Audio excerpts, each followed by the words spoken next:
So let's start with the SOC analyst training. So basically there are 6 modules we will cover in this throughout this training. The first module is basics of SOC. We will cover some basics of the SOC, and in the second module we will cover some overview of different attack vectors and cyber threats as well.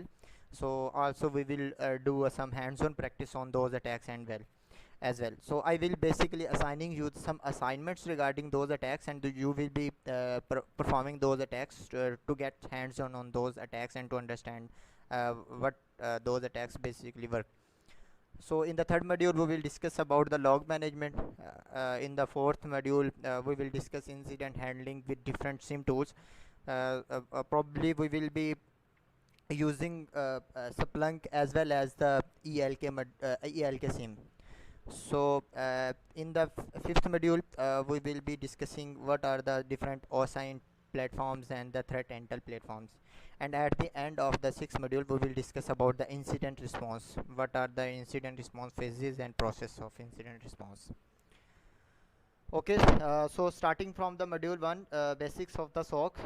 In this module we will cover these concepts. What are basically confidentiality, integrity and availability, and how to manage security operations center. Some basic concepts that that will be used in the security operations center, why we need SOC, and we will discuss the workflow of the SOC and the phases of the SOC, and we also discuss the components of SOC, challenges that mostly people or the security engineer face during the implementation of SOC, and at the end we will discuss about the SOC versus NOC. So let's start from the CIA trait. Basically this is the confidentiality, integrity and availability. uh, Basically confidentiality means that it prevents the unauthorized disclosure of data. In other words, we can say that only the authorized personnel can access the data, but unauthorized personnel cannot access the data. So how we can achieve the confidentiality? We can use encryption, and which encryption means that we can scramble data to make it unreadable by the unauthorized personnel. So only the by using, when we do encryption, only the authorized personnel can decrypt the data to access it. There are different encryption techniques, so I think this doesn't comes in the scope of the SOC analyst course. The other method that we can use to achieve the confidentiality basically is the access controls. Access controls means that we can identify, authenticate and authorize the personnel by providing the controls, and which helps to ensure that the only authorized persons can access the data. The next one basically is the integrity. Integrity means that it provides the assurance that the data has not changed. It will not be altered during the communications. It includes ensuring that no one has modified, tempered or corrupt the data during the communication. So only the authorized users modify the data. How we can achieve integrity? By using the mechanism of hashing. We can use the hashing technique to enforce the integrity. There are different hashing algorithm. We can say that there is an algorithm of MD5. There is different versions of SHA-256 and the other versions as well. So in this way we can achieve the integrity. The other thing, the third one is basically the availability. Availability means the data and the services are available whenever needed. For example, for some organizations it means that the data and services must be available between 8 a.m. and 5 p.m. Monday to Friday, and for some other organizations, so it means that the data must be available 24 a day, 7 days a week, or 365, for example 24/7. So the organizations commonly use redundancy and the fault tolerant methods to achieve the availability. The next one is basically the management of SOC. In this from onwards, we will basically understand how different concepts of SOC that helps the organization in the management, and also helps to maintain the good security postures of the organization. So let's start from the management. Basically, management is the collection of different components that are interconnected together. We can say that these are the security activities which helps the organizations to maintain their security posture. So we can say that it is the ongoing activity that focus on both physical and safety and of both physical and the digital security of assets. Yeah, am I audible? Yeah, am I audible now? Okay, okay. So it is the most important part of the organization. Um, the main purpose of this is to basically protect the organization assets like information, hardware, software, and other data from the abnormal and malicious activity. And also, it helps to reduce the risks of the organizations. So we can achieve and ensure the CIA confidentiality, integrity, and availability of the organization's assets and services by using the management of the SOC. So there are different activities that are involved in the security management. The first one is security infrastructure. The second one is security prevention. The third one is compliance and validation, and the fourth one is security operation. In the security infrastructure provides the security to perimeter, network, endpoints, application data, by implementing the preventive, detective, and different countermeasures of the information security controls.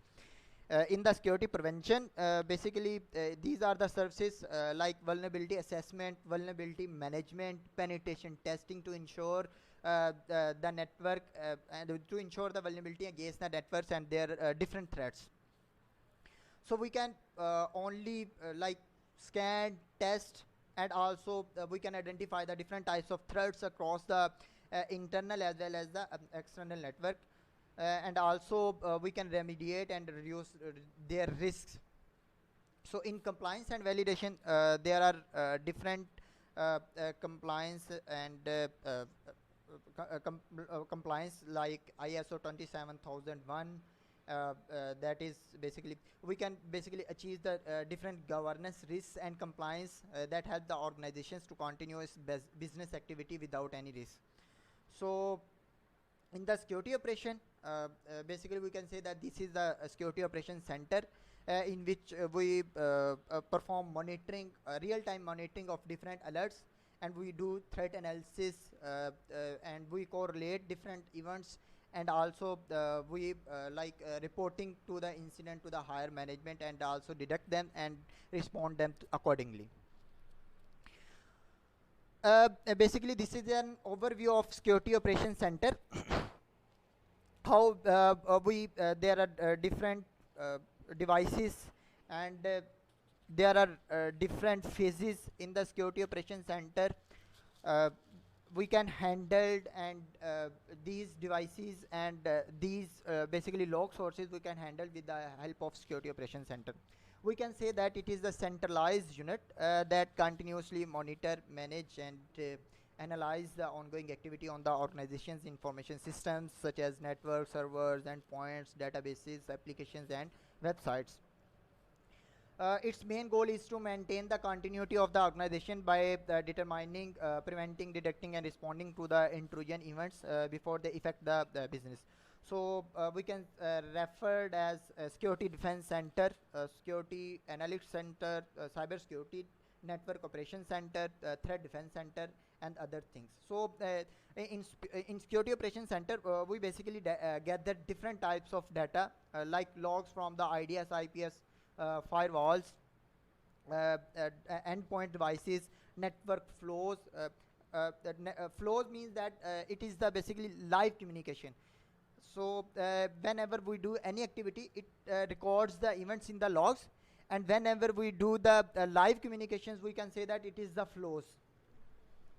So it also helps us to detect different types of incident, investigate and respond accordingly. So we can evaluate different security postures from malicious activities, and also we can provide using the SOC. In the SOC there is a responsibility of providing the user awareness trainings as well. So the next is basically there are different concepts that are used in the SOC. The first one is log collection. What is the log collection? In the Security Operations Center, we collect logs generated from different devices. We can also aggregate these data that we can collect from the different devices. So they can be collected either through syslog or writing the logs into the centralized log management system. Without proper log collection, it is not possible to monitor and understand the suspicious security events occurring in the organization system. The next concept is log retention and archival. So logs that are collected by the SOC are stored in the centralized, and we can also utilize easily whenever we require these we can say the logs. We can check the logs to perform investigations for the different types of attacks. We can also identify the different types of vulnerabilities we can use for compliance purpose. Additionally, we can also perform the historical data through which we can specify the patterns of normal systems behavior. For example, if there is any abnormal activity, so it indicates that there is an attack going on the system. And log retention and archival helps in risk and downtime reductions through the control prevention, administrative overhead. Yeah.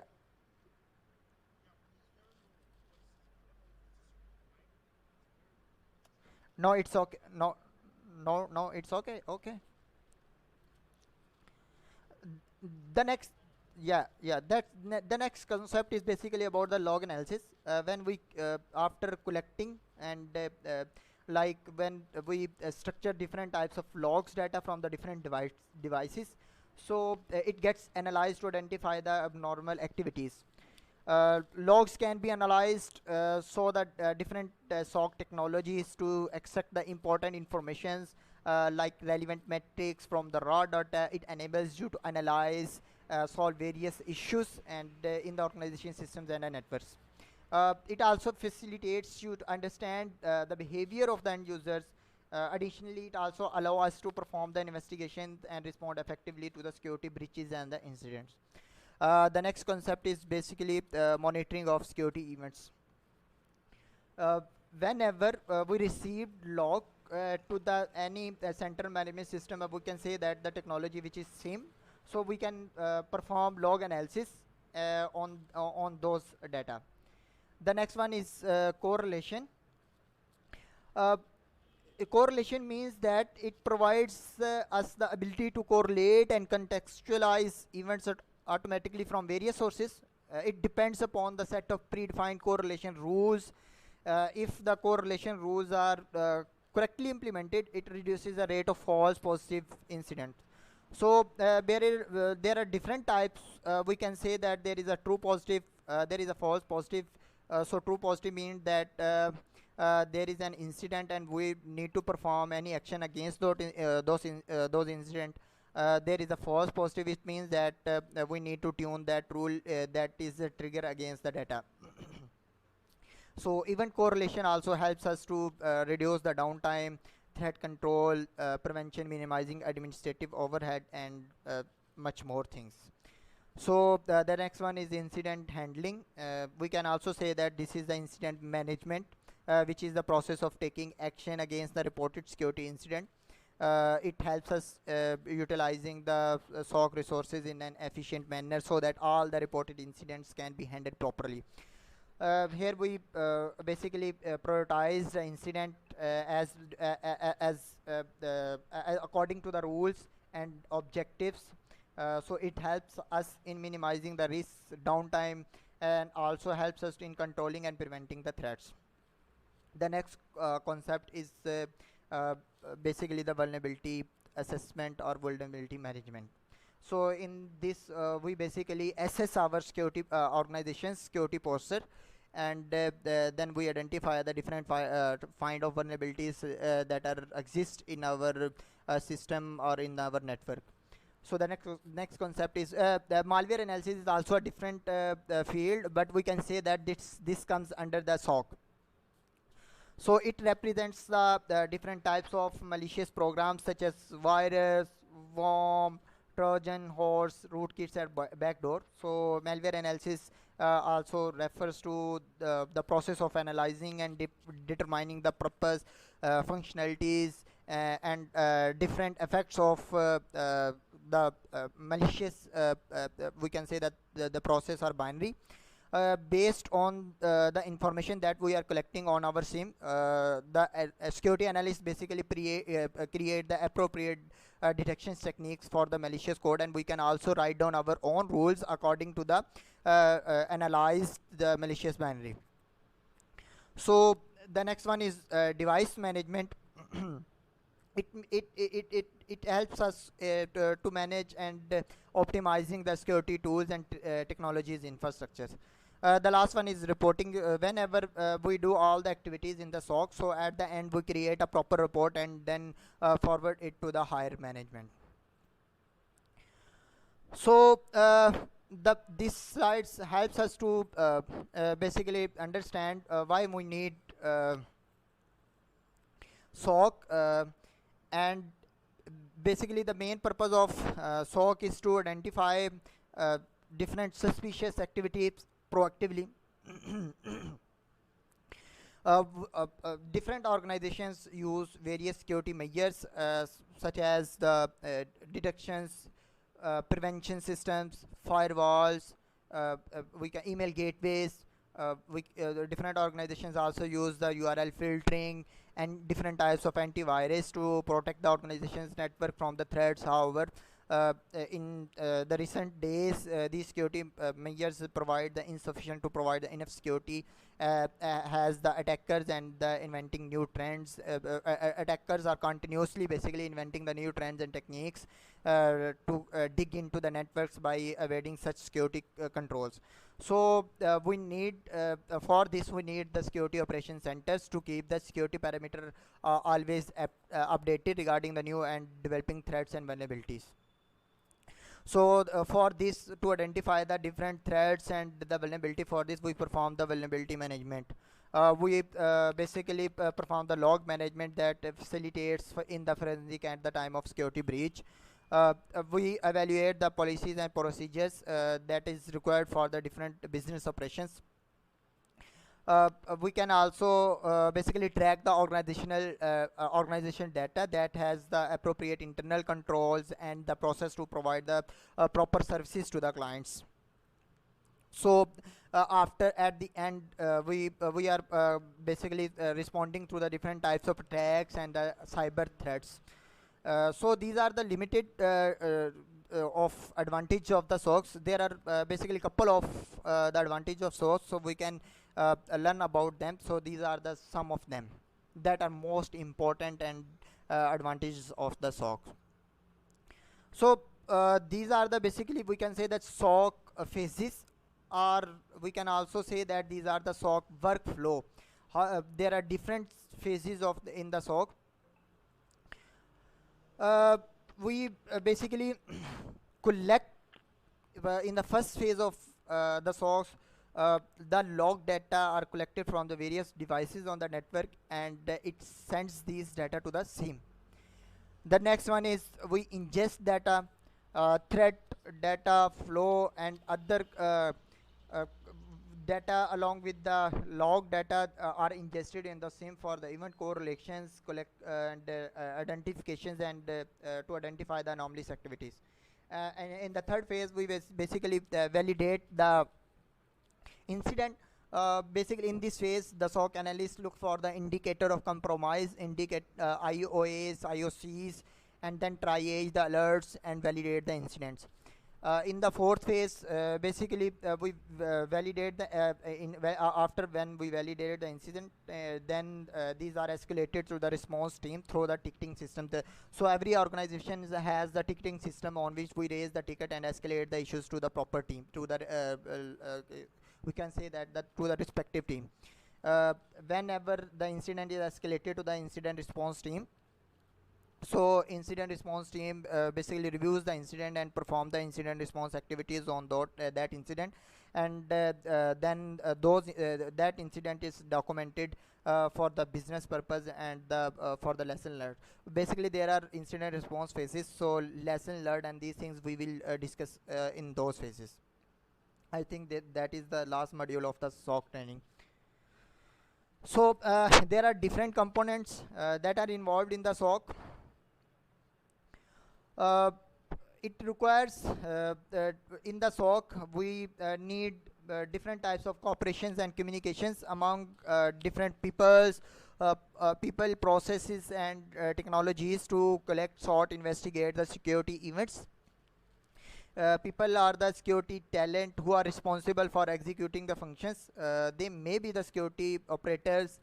We can say that they may be the security analyst. They may be the pen testers. They may be the internal security engineers, or we can also outsource the security engineer from the different MSSPs. The main objective is to communicate with the security team and build proper solutions to the organizations. They are the responsible for responding the security incident immediately. Processes should be the planned specifically for the security monitoring and administration. They should act like connections between different people and technologies. The main motive of the security operations centers are the different components is to track and identify the suspicious incident, as well as also provide the remediations of those incidents. So in the technology, we can say that these are the capabilities of SOC by facilitating the automating incident analysis, response, threat detections and preventions, even triage and so on. The main objectives of the whole operation is to basically collect, sort, correlate and report on the security incidents. Uh, so let's dig down into the people. So they are the they are the experienced professional that are work in the different levels of. There is the SOC L1. The like the highest level is basically of the organization is the CISO. We can also say that the Chief Information Security Officer. So under the Chief Information Security Officer there comes the SOC manager, and then there is the L1 SOC analyst, L2 SOC analyst, L3 SOC analyst, and then incident responder. And then we can also hire, or we can also add one more position, which is the subject matter expert, or we can also say that the threat hunter. For the SOC analyst, L1, L2 and L3, we can also call these as the SOC engineers, or we can also call those people as a security engineers. So the main responsibility of L1 is to performing day-to-day security related operations. L1 executes different types of tasks that are mentioned in process and subordinates, and also analyze the SOC situational awareness and monitor various incidents. Then comes the SOC L2. When the issue is escalated by the L1, so these are handled by the SOC L2. So it prioritize the security alerts and also keep track on all the alerts and tickets. So and identify that whether the incident is true positive or the false positive, and also keep an eye on the open tickets, as we discussed that there is a ticketing system on every organization regarding escalating the issues. So after analysis process from the SOC L1, L2 and L3, then there comes these incidents are escalated to the, as we also discussed in the SOC workflow. Do you understand that how basically SOC works, how we can escalate the incident and to what people these incidents are escalated? Uh, then comes the incident responder. The main responsibility basically of the incident responder is to analyze networks and systems for different types of threats. We can also detect the different security risks, vulnerabilities, and also suggest the appropriate response to them. And the incident responder also conduct the malware analysis and also the reverse engineering tasks. It also communicates with the other threat analysis for the defining correct security plans. Then comes the threat hunter. Basically, the main responsibilities of threat hunter is proactively detects and proactively detects different types of security incidents, and it can also automate the security solutions to identify the different incidents. It collect the various informations about identified potential threats like their behavior, goals, and methods.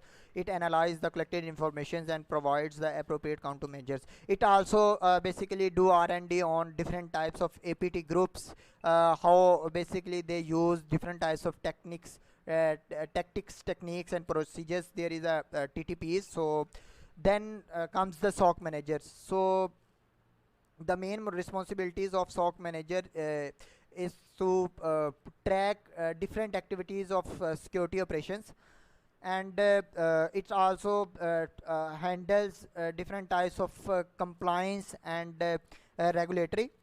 It also manages the team members like SOC L1, L2, and L3, and incident responder, and their like shift task and their roster, design their operations.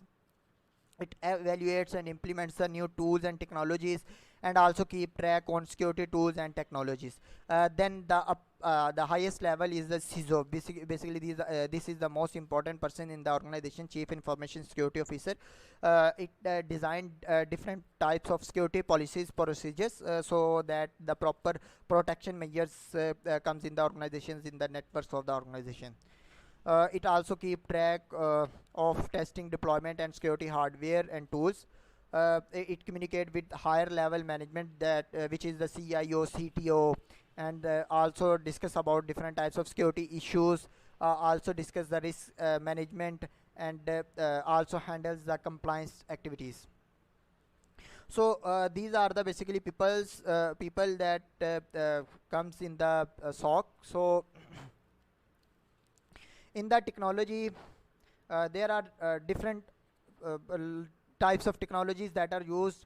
Basically the intrusion detection system solution, SIM solutions, intrusion prevention systems, firewall, database activities, and dashboards, ticketing systems. We can also use the automated assessment tools. So these component of comes under the SOC, security operation centers.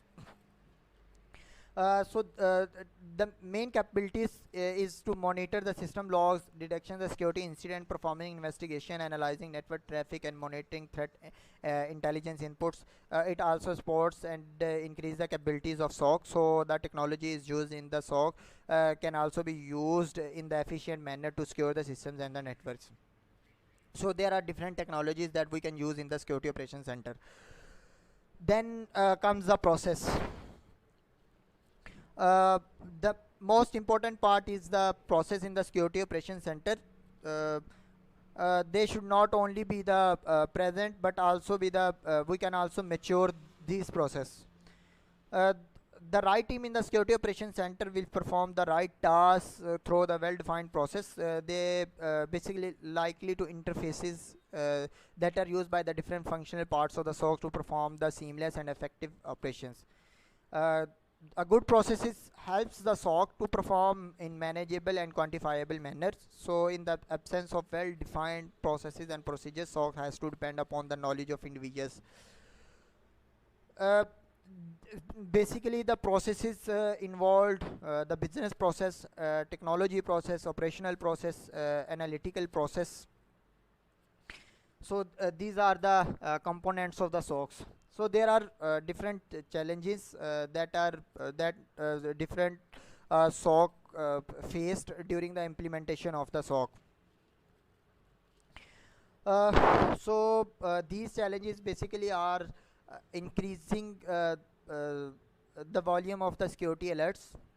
uh, it means that SOC is receiving a large number of security alerts, due to which major amount of SOC analyst time is wasting and in triage and validating the authenticity of the alerts.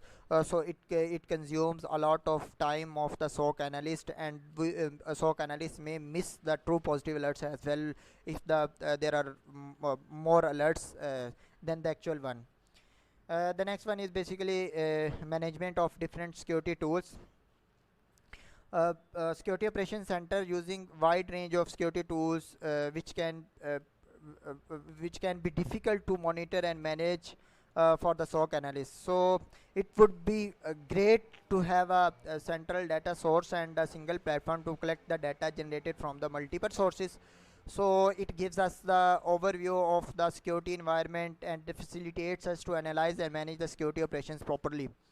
The next one is lack of skilled analysts. So this is the most important, or we can say that the significant issue in the implementation of SOC, that is increasing regularly due to the increase in competitions in the market, and also the demand for the skills in persons or the SOC analysts. So it is better that better handle the security incidents. So it would be a great to transfer knowledge between the different analysts for the proper detections, remediations for the security threats and the vulnerabilities. Then the large number of processes and procedures. So it is very difficult for the security managers to implement the SOC processes and procedures. So it is suggested to use the automated process for the automated processes of different tools for managing and current process and designing the new processes. So